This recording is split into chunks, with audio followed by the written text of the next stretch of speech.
My dear student, আশা করি সবাই ভালো আছো। ভালো থাকো এই কামনাই করি। আমি আলমগীর হোসেন মজুমদার এমএসসি। আজকের অনলাইন ক্লাসে সবাইকে স্বাগতম।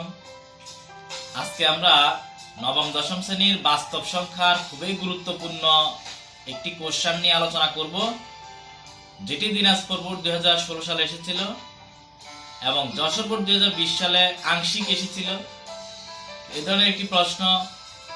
আশা করি তোমরা ভিডিওটি প্রথম থেকে শেষ পর্যন্ত দেখলে এই প্রশ্নটি সম্পর্কে তোমার আর কোনো দ্বিধাদ্বন্দ্ব থাকবে না। তুমি এই বিষয়টি ক্লিয়ার ধারণা নিতে পারবে। তো আমার চ্যানেলে যারা নতুন, অবশ্যই চ্যানেলটি সাবস্ক্রাইব করবে এবং পাশে থাকা বেল আইকনটি বাজিয়ে দিবে, যাতে পরবর্তী ভিডিও আপলোড দেওয়ার সাথে সাথে পেতে পারো। তো চলো তাহলে আজকে ক্লাসটি শুরু করি। তো দেখো তাহলে আমাদের এই প্রশ্নটি আজকে দিনাজপুর বোর্ড 2016 সালে এসেছিল। n একটি বিজোড় স্বাভাবিক সংখ্যা হলে n equal to 2x minus 1, যেখানে x হচ্ছে belongs to n। এই n বলতে আমরা কি বুঝি? আমরা জানি সবাই n হচ্ছে স্বাভাবিক সংখ্যা বা ন্যাচারাল নাম্বার। আর এই স্বাভাবিক সংখ্যার সংজ্ঞাটি আমাদের পথে আছে, দেখো। তারপর n এর বর্গ একটি বিজোড় সংখ্যা, সেটি প্রমাণ করতে হবে। আবার দেখাও যে n এর বর্গকে 8 দ্বারা ভাগ করলে প্রতি ক্ষেত্রে ভাগশেষ 1 থাকে। আবার ঠিক এই উদ্দীপকটি দিয়ে দেখো যশোর বোর্ড 2020 সালে এসেছিল, যেখানে x equal to 3 হলে দেখাও যে n এর বর্গমূল একটি অমূলদ সংখ্যা। তো আমরা ধাপে ধাপে এই চারটি সমস্যার সমাধান করার চেষ্টা করব। দেখো স্বাভাবিক সংখ্যা কাকে বলে আমরা জানি। স্বাভাবিক সংখ্যা হচ্ছে স্বাভাবিক বলতে যেসব ব্যাপারটা বলে স্বাভাবিক, অর্থাৎ আমরা স্বাভাবিকভাবে গণনা করতে গেলে 1 2 3। আমরা যখন ছোট থাকতে, আমরা যখন প্রাইমারি স্কুলে গিয়েছিলাম, তখন আমরা সংখ্যা গণনা করেছিলাম 1 2 3 ইত্যাদি। এগুলোকে আমরা শতকীয়া বলেছিলাম 100 পর্যন্ত। এটা আসলে স্বাভাবিকভাবেই এই সংখ্যাগুলোকে আসলে মূলত স্বাভাবিক সংখ্যা n দ্বারা প্রকাশ করা হয়। 1 2 3 4 ইত্যাদি। এখানে অসংখ্য সংখ্যা হইতে পারে। এই যে সংখ্যাগুলো, এগুলোকে আমরা স্বাভাবিক সংখ্যা বলবো। এগুলো পূর্ণ সংখ্যারই একটা অংশ, আবার বাস্তব সংখ্যারই অংশ। আমি সংখ্যা নিয়ে একটা টিউটোরিয়াল দিয়েছিলাম, আর সেটা তোমরা দেখে নেবে। সংখ্যার ক্লাসিফিকেশন খুবই মজার বিষয়। তারপর দেখো আমরা খ সমস্যাটা নিয়ে কথা বলবো। খ সমস্যাটি আমাদের কি ছিল? দেখাতে হবে n এর বর্গ একটি বিজোড় সংখ্যা। তো n টা এখানে কি, এটাই আমরা এখানে নিয়ে আসব। এখানে n সমান হচ্ছে 2x 1। তো এত এর বর্গ কি আমরা জানি, বর্গ হবে n square equal to 2x 1 whole square. তো প্রশ্নে বলেছে যে এই n এর বর্গ, অর্থাৎ n স্কয়ার ইকুয়াল টু হচ্ছে 2x 1 হোল স্কয়ার, এটি একটি কি বিজোড় সংখ্যা হবে। তো এটি বিজোড় সংখ্যা প্রমাণ করার জন্য আমরা এটিকে ধরো n স্কয়ার নিয়ে আসলাম ইকুয়াল বা,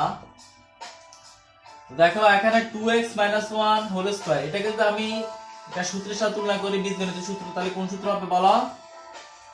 a - b whole square, a square minus 2ab। a হচ্ছে 2x, b হচ্ছে 1, তাহলে 2ab প্লাস b স্কয়ার হচ্ছে এই যে 1 স্কয়ার। তাহলে কি দাঁড়াচ্ছে দেখো, 2 স্কয়ার হচ্ছে 4, x এর স্কয়ার x স্কয়ার মাইনাস, এখানে গুণ করে নাও 4x, এখানে 1 কে স্কয়ার করলে 1 ই হবে। তো দেখো এখানে আমরা এখান থেকে 4x কমন নিতে পারি। তো 4x কমন নিলে আর কি থাকবে? এখানে 4 থেকে 4 চলে গেল, x স্কয়ার থেকে x চলে আর x থাকবে, আর এখানে মাইনাস 1 থাকবে প্লাস 1। তো দেখো এটিকে আর কিছুই করা যায় না, এটিকে আমরা একটা মানে 1 এখানে যোগ আকারে আছে, আর এটিকে আমরা একটি উৎপাদক আকার প্রকাশ করে নিলাম। তো দেখো এখানে এটি এই প্রশ্নে আমি লিখে রাখি, x equal to 3 হলে root over n হচ্ছে root over 2x minus 1। এটি একটি অমূলদ সংখ্যা প্রমাণ করতে হবে। তো দেখো আমি এটিকে একটু ব্যাখ্যা করার চেষ্টা করব। আমরা এখানে x হচ্ছে চলক আর হচ্ছে সংখ্যা, এই যে সংখ্যা 4 1 এগুলো হচ্ছে ধ্রুব রাশি। x চলকের মান আমরা কি বলছিলাম মনে আছে?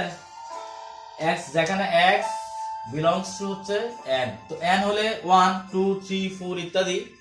তাহলে x এর মানগুলো যদি এগুলো নিয়ে আসি, দেখো x এর মান যদি আমি 2 বসাই, তাহলে এই 2 - 1 হচ্ছে 1, আর এখানে 2, অর্থাৎ x - 1 যদি ধরো x হচ্ছে জোর 2, তাহলে x - 1 কত হবে? নিশ্চয় 1। তাহলে প্রথমটা ছিল বিজোড়, এটা হয়ে গেল জোর। এটা যদি 3 হয়, x টা যদি 3 হয়, x এর মধ্যে আমি 3 নেই, 3 নিলে কি হবে? এখানে x - 1 হয়ে যাবে 2। তাহলে প্রথমটি নিলাম আমি 3 অর্থাৎ বিজোড় সংখ্যা, দ্বিতীয়টি নিলাম, দ্বিতীয়টি হয়ে গেল জোড় সংখ্যা। আবার এটি যদি আমি 4 নেই, x এর মান 4 হলে x - 1 হচ্ছে 3, তাহলে এটি হচ্ছে ছিল কি 4, আর এটা হলো 4 - 1 = 3। তাহলে একটা জোড় আর একটা বিজোড় হয়ে গেল। এরকম যত স্বাভাবিক সংখ্যা আছে সবগুলোর যে কোনোটি নিলেই, একটি জোড় নিলে পরেরটি এক কম যেহেতু বিজোড় হয়ে যাবে। আবার একটি জোড় নিলে, যে এটি যেহেতু এক কম, তাহলে এটি কি হয়ে যাবে? জোড় হয়ে যাবে। বিজোড় নিলে জোড় হয়ে যাবে, জোড় নিলে বিজোড় হবে। তাহলে এই সংখ্যা দুটি একটি জোড় হলে, যদি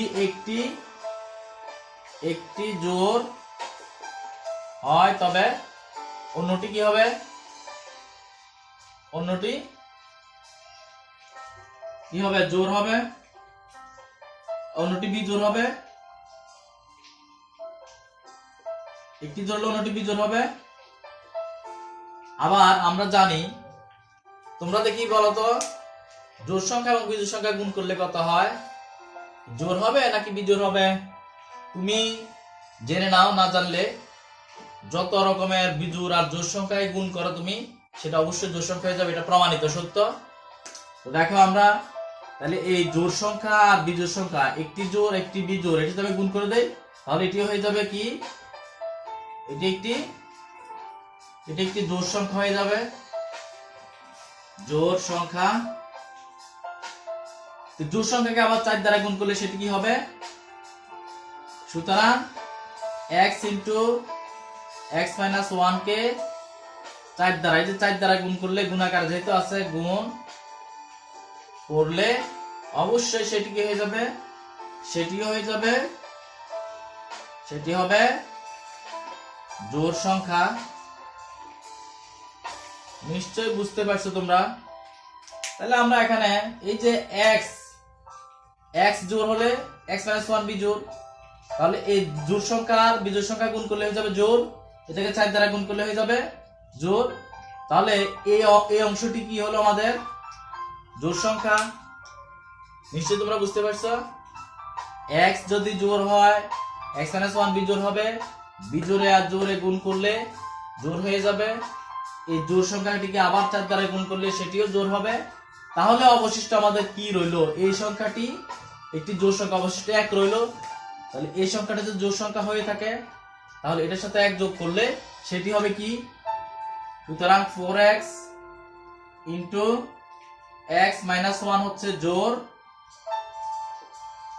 তাহলে এর সাথে 1 যোগ করলে অবশ্যই বিজোড় সংখ্যা হবে। সুতরাং এর সাথে 1 যোগ করলে সেটি কি হয়ে যাবে? জোড় সংখ্যাটা 1 যোগ করলে নিশ্চয়ই বিজোড় সংখ্যা হয়ে যাবে।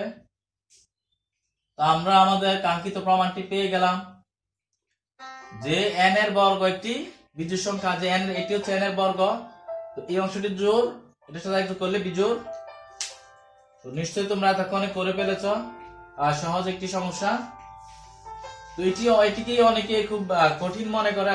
আসলে বিষয়টি সহজ, যদি তুমি সংখ্যার ধারণা ভালোভাবে থাকে, জোড় বিজোড় এই ধরনের সংখ্যাগুলো, যেমন এই কথাগুলো তোমাকে অবশ্যই আগে থেকে জানা থাকতে হবে। তো দেখো আমরা গ প্রশ্নের সলিউশন করব।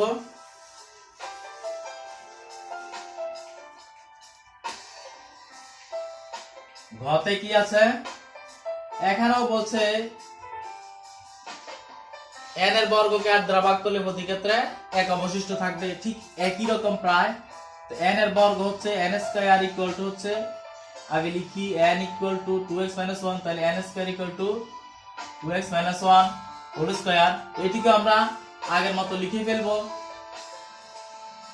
গতে যে কাজগুলো করেছিলাম এটাকে সূত্র করেছিলাম 2x whole square minus 2 into 2x into 1 plus 1 whole square equal to হচ্ছে 4x square minus 4x plus 1 equal to 4x কমনে থাকবে x মাইনাস 1 প্লাস 1। অনুরূপভাবে লেখাগুলো লিখবে। তো সর্বশেষ আমরা এসে বলেছিলাম কি, যে এটি কি জোড় সংখ্যা, মানে ওই কথাগুলো সবগুলো চলে আসবে। খতে যে কথাগুলো আমরা লিখেছিলাম এখানে সে কথাগুলো সবগুলো আসবে। সর্বশেষ কথাটা আসবে এটা, যেহেতু এই যে 4x ইন্টু x মাইনাস 1 জোড় সংখ্যা, তো এটাকে 4 দ্বারা ধরো এটি একটি জোড় সংখ্যা। তো জোড় সংখ্যাকে আমি যদি 4 দ্বারা গুণ করি তাহলে কি হয়ে যাবে, সবচেয়ে ছোট জোড় সংখ্যা হচ্ছে 2 দ্বারা কে 4 দ্বারা গুণ করলে হবে 8। তো 8 কে আমি 8 দ্বারা ভাগ করলে সমান 1, ঠিক আছে। তারপর আসো আমরা যদি যেই কোনো জোড় সংখ্যা নিয়ে যদি এটিকে বসিয়ে দেই তাহলে এটাকে 8 দ্বারা ভাগ যাবে। 8 দ্বারা ভাগ, এই অংশটিকে 8 দ্বারা ভাগ গেল, এই অংশটিকে এখানে প্লাস 1 থাকার অর্থ কি, প্লাস 1 থাকার অর্থই হচ্ছে অবশিষ্ট 1 থাকলো। তাহলে আমরা বলে নিতে পারবো, আমি লিখে দেই, তাহলে 4x ইন্টু x মাইনাস 1 সংখ্যাটি 8 দ্বারা বিভাজ্য। তাহলে অবশিষ্ট 1 আছে, তাহলে আমরা বলে নেব n এর বর্গকে 8 দ্বারা ভাগ করলে ভাগশেষ এই যে 1 থাকে, এটি তোমরা লিখে নেবে। তো দুটি সমস্যায় প্রায় একই রকম। তো দেখো আমাদের পরে আরো একটি অংশ ছিল যেটি যশোর বোর্ড 2020 সালে এসেছিল, তো সেটি নিয়ে আমরা এখন কথা বলবো।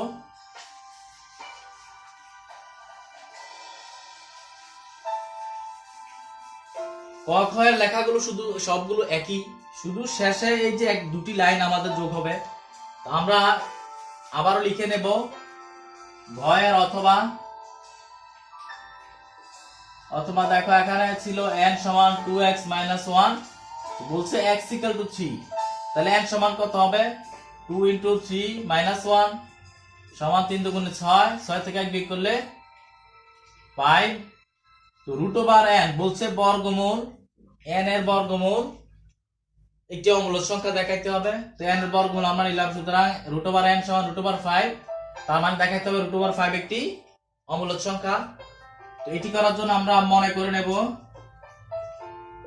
করি root 5 equal to P by Q, কারণ আমরা জানি যে একটি সংখ্যা অমূলদ কখন হবে, যখন তাকে পি বাই কিউ আকারে প্রকাশ করা যাবে। আমরা প্রথমে এটিকে পি বাই কিউ আকারে প্রকাশ করে নিলাম, আমরা ধরে নিলাম যে এটি একটি মূলদ সংখ্যা। তো মূলদ সংখ্যা ধরে আমরা এটিকে প্রমাণ করার চেষ্টা করব। ধরে নিলাম এটি, যেখানে পি ও কিউ হচ্ছে সহমৌলিক,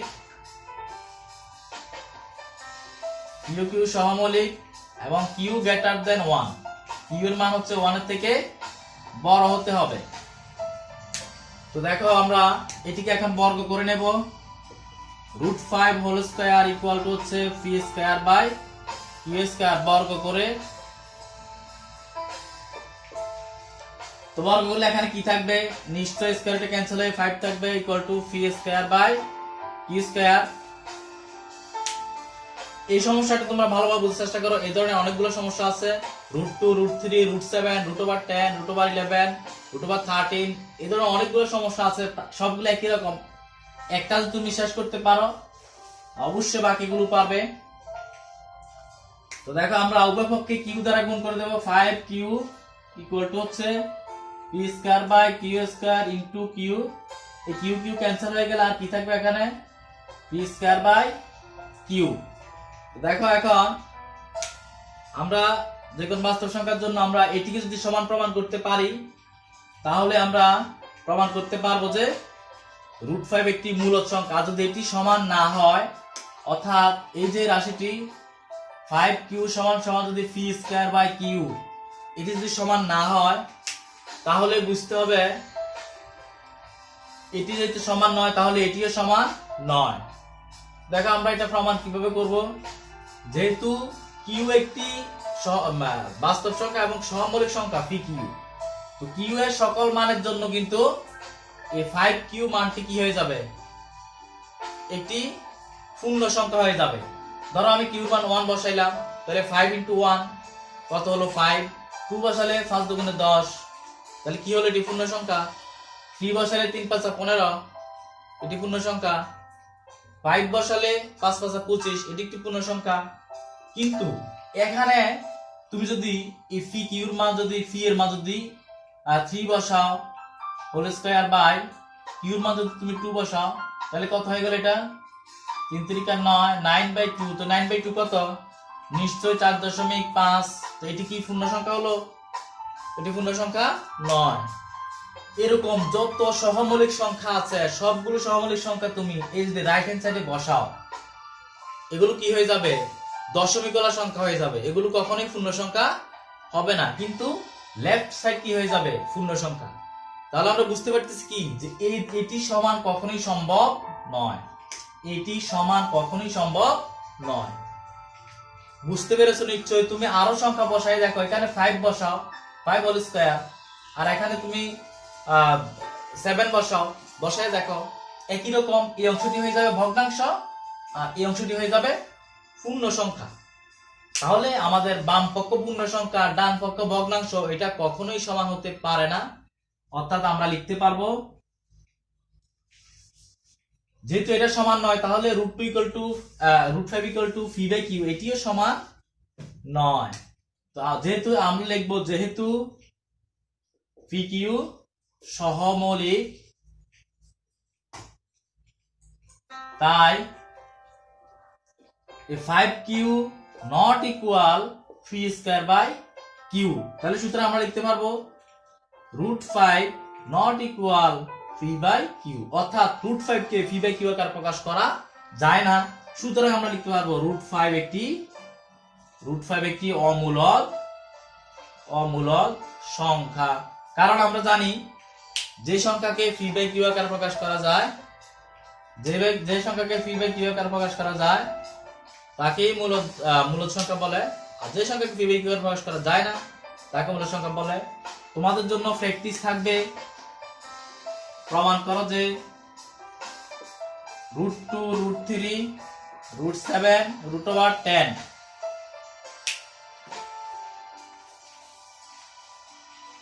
এই সংখ্যাগুলো আমি যে এই প্রমাণটা দেখিয়েছি, এই প্রমাণের আলোকে তুমি এগুলোকে প্রমাণ করবে। প্রমাণ করো যে √2, √5, √3, √7, √10 একটি অমূলদ সংখ্যা। আশা করি এটি পারবে। এটি তোমাদের জন্য আজকে হোম টাস্ক। বিশেষ করে কুমিল্লা বোর্ডের শিক্ষার্থীদের জন্য আমি বলবো, এই ধরনের প্রশ্ন আসতে পারে, সেটের সাথে সংযোগ করে আসতে পারে, অথবা মান নির্ণয়ের সাথে সংযোগ করে আসতে পারে। তো আশা করি আজকের ক্লাসটি ভালো লেগেছে। যদি একটু ভালো লেগে থাকে তাহলে একটি লাইক করবে, একটি কমেন্টস করবে, বন্ধুদের সাথে শেয়ার করবে। তো দেখা হবে নতুন কোনো ক্লাসে। সে পর্যন্ত ভালো থাকো। আল্লাহ হাফেজ।